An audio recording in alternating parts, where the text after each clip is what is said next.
Thank you so much. It was a real pleasure hearing from Mayor Redmond just then and Garth earlier. I too want to acknowledge the traditional custodians of where you're meeting today and pay my respect to elders past and present.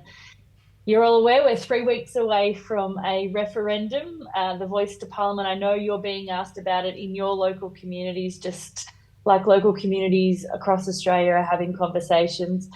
Um, I think the main message that I'd like to give is that this really is about putting people at the heart of decision making. It's something that I'm very passionate about, something that is the reason I got involved in politics in the first place. That one size fits all mentality does not work for communities, especially regional communities. We know that there are very real gaps that exist right across our regions, and they exist for Aboriginal and Torres Strait Islander people. And these challenges are perpetuated by inflexible policy decision making. We see billions of dollars spent without lasting improvements needed, and we see a divide in our regions. As someone that's lived and worked in regional Australia for my entire life, I've seen the consequences that come when decisions are made without communities front of mind. And that's why I hope you'll join me in walking with communities to make a commitment to talk to and listen to Aboriginal and Torres Strait Islander people when we're making policies about their lives. Today is a great opportunity to look at the possibilities of growth right across regional South Australia, removing barriers that we are seeing in the population. We can see our businesses growing, our economies growing, our culture and our diversity is always unique. And we're committed to investing in our regions to create jobs, to build opportunity and well-being, to unlock the economic growth and potential that exists. In July this year, I was fortunate enough to meet with so many of you in Toowoomba at the RDA National Forum. It was a fantastic event. So many of you were giving your experiences of your time in RDAs. It was really great to hear about the fantastic projects you're doing, and even better to sit at that dinner, which was informal and gave everyone a chance to catch up, to talk about what's happening in your regions and connect with all the things that RDAs are doing across the country. At that forum, I spoke about our regional investment framework. It sets out the government's approach to investment in our regions across all portfolios of government. But there is a dedicated focus on hearing from and responding to regional communities. There is an alignment between that framework and the theme of today's summit, which is population and prosperity. Our approach, which is about encompassing regional people, places, services and industries with their local economies, will support strong and vibrant communities with investment paying both economic and social dividends. Through the Growing the Regions program and the newly opened Regional Precincts and Partnerships program, we're funding sustainable regions to encourage and support growth of all kinds so we can see regional communities change. The work from anywhere movement post-COVID and our rapid transformation to net zero brings huge opportunities for regional South Australia, but it also brings with it some challenges. And we don't want to leave regional and rural Australia behind in that economic transformation.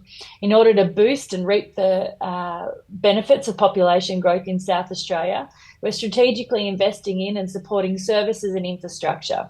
In this year's budget, $7.4 billion was committed towards major road and rail projects across the state over the next 10 years under the Infrastructure Investment Program. There are already a big number of projects underway that will deliver improved freight movement and commuter safety to South Australian roads, from the widening of the Air Highway to the various upgrades to Sturt Highway. We are reinforcing the potential for growth in population and industry. Through the Local Roads and Community Infrastructure Program, the government has been supporting councils across South Australia to deliver on local priorities that are high impact. More than $52 million has flowed to South Australian councils during the previous financial year for a whole range of projects. And I was really fortunate to be in your part of the world not long ago and check out one of those amazing projects, upgrading heating at a local pool. We can't talk about population growth, though, without talking about housing. Last week, the Parliament passed the $10 billion Housing Australia Future Fund, which is the single biggest investment in social and affordable housing in more than a decade. The fund, in its first 5 years, and we anticipate to build 30,000 social and affordable homes, which will be 20,000 social homes, 10,000 affordable homes for key workers, and 4,000 homes that will be for women and children fleeing family violence and older women at risk of homelessness. We've also announced through National Cabinet last month $500 million for the Housing Support Program, which is a competitive funding program for local and state governments to kickstart housing supply through targeted activation payments for things like connecting essential services and amenities, water, sewer, electricity. We know that so many of our developments struggle to get off the ground because those key components make the project unviable. So we are helping kickstart that. In 2023, there's no doubt that digital connectivity is also an absolute must-have, and we are committed to making sure it isn't a barrier for our regions. We're boosting mobile coverage and digital connectivity infrastructure and resilience, because I know resilience is a big issue. The mobile black spot program, for example, the Australian and South Australian governments have co-contributed to the delivery of 86 new base stations across the state, with another 6 scheduled for completion by June 2024.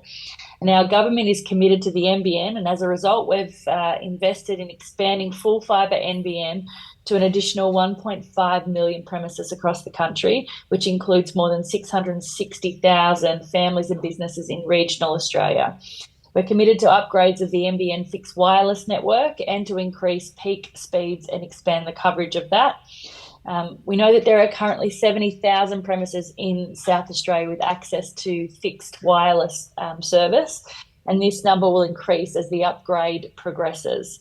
There are roughly 30,000 premises in South Australia serviced by satellite NBN, and they will already have the benefit from increased data allowances in the short term.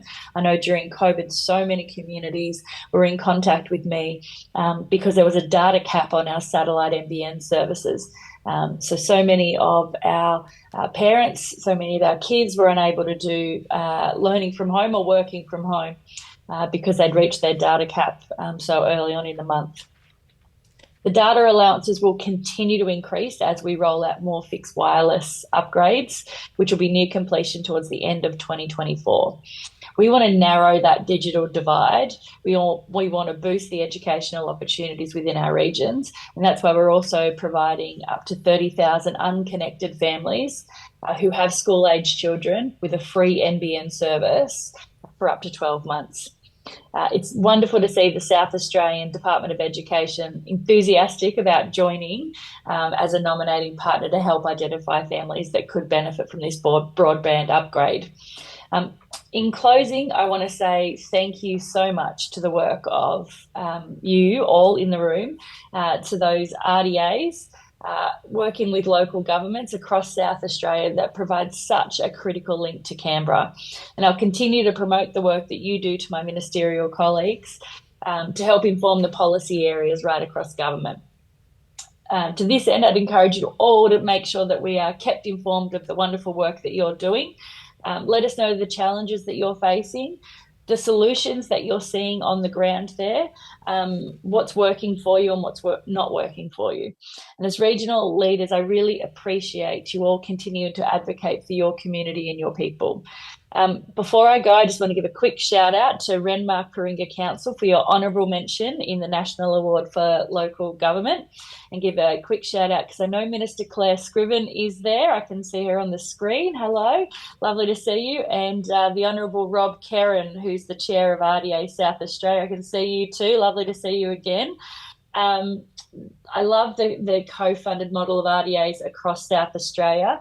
It shows what can be achieved when we are working together towards common goals. I frequently spruik how well RDA's South Australia goes, so keep up the great work. I know you've got a great lineup of experts today on the program, and I hope they inspire you to try new things, to make new connections, to jump at new opportunities, and to help improve the lives of people living in your communities far and wide. Thanks again for having me, and I hope you have a great day.